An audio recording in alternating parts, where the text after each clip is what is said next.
Quand la ville s'éveille et qu'un virus court toujours, le temps s'étire parfois. Pour y faire face, Mathilde, étudiante, marche tous les jours, pendant 2 heures.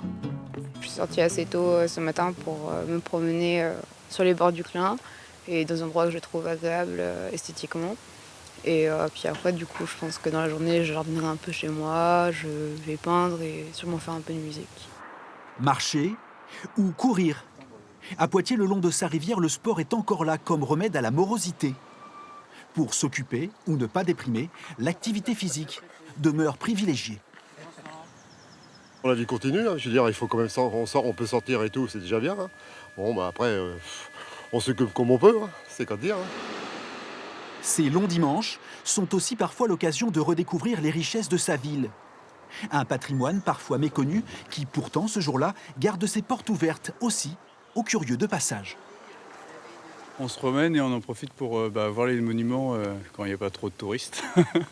On passe souvent devant, mais j'ai jamais eu l'occasion d'y rentrer. Et puis, dans le secret des quartiers, la vie aussi s'organise. Au square du Bon Pasteur, une fois par mois, on partage le jardin et souvent bien plus. Là, il y a un sentiment de joie de se retrouver qui est beaucoup plus important que d'habitude.